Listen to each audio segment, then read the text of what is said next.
Hey, this is the Review Junkie, and today I'll be reviewing the new animated Disney adventure, Wish. As always, my review will be illustrated and the artwork is done by myself. And if you like movies, art, and comic books, please hit that subscribe button because all my reviews are hand-drawn, and I like to get to 1,000 subscribers soon so my channel can be official. This movie stars the voice talents of Ariana DeBose, Chris Pine, Alan Tudyk, and Victor Garber. It is co-directed by Chris Buck and Fawn Verasanthorn. So this is a non-spoiler review, so everything I discuss will have been shown in the trailer. Absolutely no spoilers. I'll tell you briefly about the plot, the characters, my pros and cons, final thoughts, and if this is worth checking out at your local movie theater. So a lot of movies have been struggling lately, including the once invincible, unstoppable juggernaut known as Disney. So did they find immunity? Is the magic back? And is this one a winner? I would say I think so. So last Thanksgiving we got Strange World, and it wasn't terrible, but it bombed at the box office. Here we have Disney going back to basics with a formula I think really works for them, which is fairy tales and catchy music. The plot pertains to Asha, voiced by Ariana DeBose, and she's on her way to interview with King Magnifico, voiced by Chris Pine, for like an internship to be his apprentice. And I don't know if this internship is paid, if it has direct deposit, or if it's just for the experience, because if it's just for the experience, I would respectfully decline. Inflation is a real thing, and people have rent to pay. Okay, so this king is unique. He's a sorcerer who has the ability to grant wishes, and they give you background on how he got his powers and why he does what he does.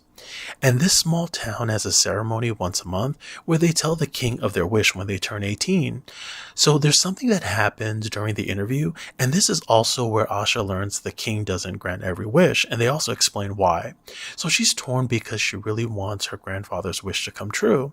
And one night she's singing in the forest, and she sings to a shining star, and you know magic happens when you sing and wish upon a shining star. So immediately after, a cute star that looks like some Japanese anime sidekick with tons of personality comes down and spreads happiness along with a lot of magic. So this sends Asha on her journey to get back all the wishes in the castle and return them back to the townspeople. So Disney really excels at fairy tale fantasy and catchy songs, and they've had some stumbles with several of their last few releases, and I feel like they went back to what they're good at and they deliver that here. The opening starts with a fairy tale book and the famous lines, "Once upon a time," and I had a feeling it was going to be good from that alone. And you just can't use those famous lines for any movie unless you're going to deliver. I like the music here. I don't think it necessarily outdoes the magic of the Disney Renaissance from the 1990s because the Alan Menken music for so many of their beloved classics were really one of a kind, but it does manage to recapture some of the magic from the 90s classic. I liked all the songs, with the standouts to me being At All Costs, This Wish, and This Is the Thanks I Get. The voice acting and singing here is great, and nobody came off annoying. I thought Ariana did such a good job with the voice acting, and when it came time to conveying her sadness through her voice, she did it really well. The animation will only get you halfway, but her voice really brought things to life and she hit a home run. I love her voice, and the musical numbers fit so well here. Her character has a moral compass, and I think having a likable lead that does the right thing is important. I like that they didn't ruin her character because so many animated films lately have leads with verbal diarrhea to be funny, but they didn't dumb her down to that point here. Chris Pine is also excellent as well. He's in his early 40s now, and his voice has really matured. It's deeper and it fit his character, and they even got his bushy eyebrows too. But I have to say, he's always the good guy to me, so when watching this and knowing it's him and seeing where his character goes was kind of tough. I mean, that's Wonder Woman's Steve Trevor, so I was sitting there trying to justify his actions like, oh, maybe he's just misunderstood and he's not the real villain and people just need to get to know him. Like, don't send any text messages, just do face-to-face coffee chit-chats. But that ain't the case, because at the start he's one way and by the third act he's completely different. Okay. The animation here is superb as it always is with Disney. They always have super high budgets and it shows. Everything looks stunning and there's always tons of eye-catching colors that pop during the night scenes. The art style here is different though. It's the computer style animation from Frozen, but with a little Spider-Verse, a little Puss in Boots mixed in, and maybe a little cell shading video game type design here. There's also a lot of Easter eggs with characters from other Disney films, and I thought that was a delight to see.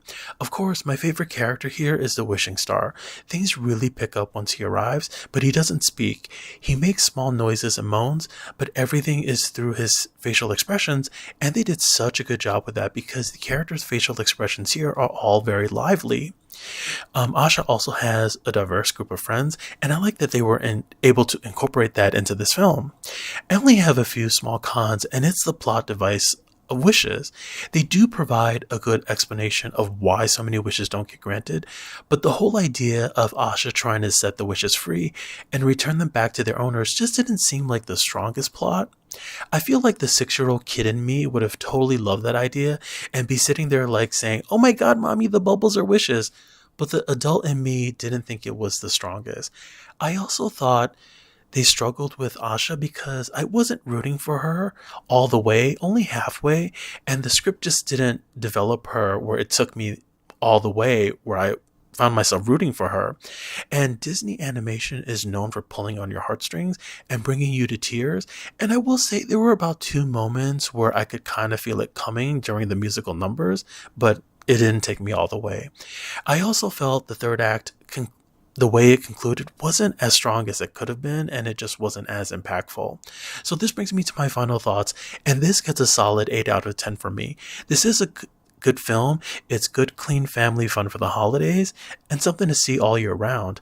The kids in my audience were having a lot of fun and really getting into the music, and I like that they went back to their fairy tale roots and delivered an entertaining film that held my attention throughout. So this is a big green light from me and definitely something to check out on the big screen where it's meant to be seen. So support your local movie theaters, and thanks again for checking out my review.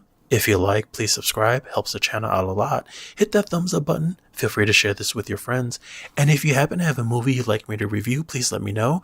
I'd be happy to watch and illustrate it for a future video. Thanks again, and I hope the pictures put a smile on your face.